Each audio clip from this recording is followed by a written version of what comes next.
कि इस देश का मुसलमान दुश्मन नहीं है, इस देश का मुसलमान वफादार है, इस देश की तरक्की चाहता है, इस देश का विकास चाहता है। और हमारे बुजुर्गों ने लाखों की तादाद में इस देश को आजाद कराने के समय अपनी जान माल की कुर्बानियां देकर के साबित किया था। देश का जब बंटवारा किया था माननीय अध्यक्ष जी, तो उस वक्त अगर जो मुसलमानों को प्यार था पाकिस्तान से वो चले गए, जिनको इस हिंदुस्तान से प्यार था, वफा थी, वो आज इस हिंदुस्तान के अंदर है। हम इस देश के दुश्मन नहीं, हम इस देश में नौकर भी नहीं हैं, हम इस देश के मालिक हैं। और हम चाहते हैं कि सब लोग मिलकर के, सारे धर्मों के लोग मिलकर के इस देश की तरक्की की बात करें। मैं जियाउर रहमान। बिस्मिल्लाहिर्रहमानिर्रहीम। माननीय अध्यक्ष जी, आपका बहुत बहुत शुक्रिया कि आपने मुझे इस महत्वपूर्ण बिल पर बोलने का मौका दिया और मुझे उम्मीद है कि आपका संरक्षण मुझे मिलेगा कि मैं अपनी बात को मुकम्मल कर सकूं।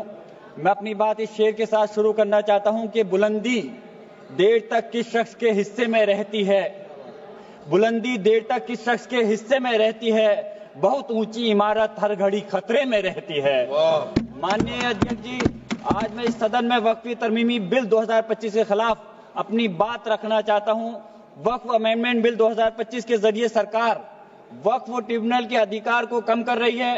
वक्फ बोर्ड के अधिकार में भी काफी कम किए जा रहे हैं। वो इसलिए कि ताकि वक्फ बोर्ड की संपत्ति को आसानी से सरकार अपने कंट्रोल में कर सके, जिसको कि हम बर्दाश्त नहीं करेंगे। माननीय अध्यक्ष जी, मैं आपके माध्यम से कहना चाहता हूं कि मैं और हमारे नेता माननीय राष्ट्रीय अध्यक्ष अखिलेश यादव जी सिर्फ इस बिल का इसलिए विरोध नहीं कर रहे कि इसको एनडीए सरकार लेकर के आई है। हम इस बिल को विरोध इस वजह से कर रहे हैं क्योंकि ये हमारे मुस्लिम समाज को तोड़ने का काम है, हमारे मुस्लिम समाज को कमजोर करने का काम है और इस देश के अंदर विकास में रोधा उत्पन्न करने का काम है। माननीय अल्पसंख्यक मंत्री जी कह रहे थे कि विपक्ष गुमराह कर रहा है, बल्कि हकीकत यह है विपक्ष गुमराह नहीं कर रहा इस बिल के ऊपर, बल्कि आप लोग गुमराह कर रहे हैं। आप लोग गुमराह कर रहे हैं इस सदन को, आप लोग गुमराह कर रहे हैं इस समाज को, इस देश को। आपकी सरकार का नारा था का सबका साथ सबका विकास। मैं पूछना चाहता हूं, यह आपका नारा खोखला है। मुस्लिम समाज को टारगेट करके नुकसान पहुंचाने की आपकी मंशा साफ हो गई है। माननीय गृह मंत्री जी श्री अमित शाह साहब भी यहाँ बैठे हुए हैं। मैं कहना चाहता हूं कि माननीय अल्पसंख्यक मंत्री जी कह रहे थे कि जब वो चुनाव में गए थे तो उनसे कहा गया कि वक्फ बिल को लेकर के आया जाए, इसलिए लाए हैं। तो चुनाव के समय तो उनसे ये भी कहा गया था कि 2 करोड़ रोजगार दिया जाए, महंगाई कम की जाए, भ्रष्टाचार कम किया जाए। हमारे लोगों को उस चीज की जरूरत है, वो क्यों नहीं देते। मैं कहना चाहता हूं कि इस देश का मुसलमान दुश्मन नहीं है, इस देश का मुसलमान वफादार है, इस देश की तरक्की चाहता है, इस देश का विकास चाहता है। और हमारे बुजुर्गों ने लाखों की तादाद में इस देश को आजाद कराने के समय अपनी जान माल की कुर्बानियां देकर के साबित किया था। देश का जब बंटवारा किया था माननीय अध्यक्ष जी, तो उस वक्त अगर जो मुसलमानों को प्यार था पाकिस्तान से वो चले गए, जिनको इस हिंदुस्तान से प्यार था, वफा थी, वो आज इस हिंदुस्तान के अंदर है।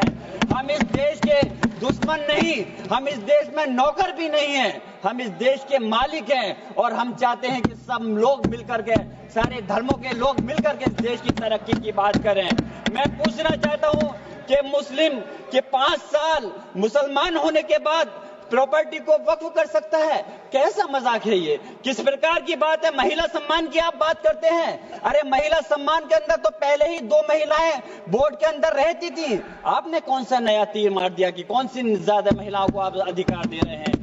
मंत्री जी भी कह रहे थे कि तमिलनाडु और केरल के लोगों को कहना चाह रहे थे। मैं पूछना चाहता हूं, याद रखना ये बिल इतना खतरनाक है, हमारे सारे समाज को तोड़ने का काम कर रहा है। और बिहार और खासतौर से आंध्र प्रदेश की जनता आपके सहयोगी दल को कभी माफ नहीं करेगी अगर वो लोग इस बिल पर आपका साथ देते हैं। तो मैं कहना चाहता हूं, कमाल की बात तो यह है, मुस्लिम समाज को हक देने की बात वो लोग कर रहे हैं जिनके पास 240 सांसद होने के बावजूद एक भी मुस्लिम सांसद आपके पास नहीं है। आप बात कर रहे हैं, मुझे अफसोस है कि आप इसकी बात कर रहे हैं। सत्ता पक्ष के लोग मुसलमानों की तरक्की की बात कर रहे हैं। आपके मुंह से ये बात अच्छी इसलिए नहीं लगती, मुसलमानों को उत्तर प्रदेश हो या हिंदुस्तान का कोई सा हिस्सा हो, उन्हें नमाज पढ़ने से दिक्कत है। माननीय अध्यक्ष जी, बस मैं अपनी बात खत्म कर रहा हूं।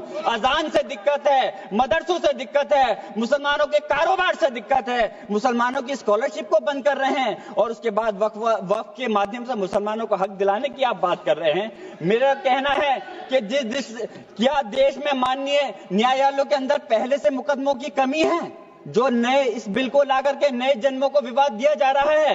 आप वैसे तो संवैधानिक प्रक्रिया पर यकीन रखते हैं, आप कहते हैं कि संवैधानिक प्रक्रिया के तहत ही हर बूथ में चुनना चाहिए, तो मैं वक्फ बोर्ड के अंदर क्यों आप नॉमिनेट करके सदस्यों और अध्यक्ष को नॉमिनेट करके सरकार के कंट्रोल में करना चाहते हो? मैं अपनी बात खत्म करते हुए मैं सरकार से कहना चाहता हूं आपके माध्यम से माननीय अध्यक्ष जी कि इस बिल को वापस लेना चाहिए। इस बात की वाजिब चिंता है कि यह विधेयक नौकरशाही की ज्यादती को बढ़ावा दे सकता है, जिससे मुस्लिम कम्युनिटी में विश्वास कम हो सकता है। संस्कृति और मजहबी विरासत की हिफाजत कभी भी प्रभावित नहीं होनी चाहिए। आप अलग से मुस्लिम संस्था के आखिरी बात माननीय अध्यक्ष जी, आखिरी बात मैं कंक्लूड कर रहा हूं, मैं पूछना चाह रहा हूं कि दूसरे समुदाय के लोगों को वक्फ बोर्ड के अंदर रखने का क्या मतलब बनता है? क्या आप दूसरे मजहबी संस्थाओं के अंदर मुस्लिम समाज को भी रखने का काम करेंगे? तो इसलिए इस प्रकार का भेदभाव, नफरत की दीवार खड़ी मत करिए।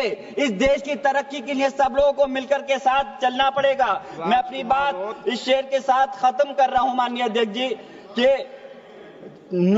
ये इंसान के बनाए हुए काले कानून, ऐसे कानून से नफरत है, अदावत है मुझे, इनसे हर सांस में तहरीक बगावत है मुझे। बहुत बहुत शुक्रिया माननीय।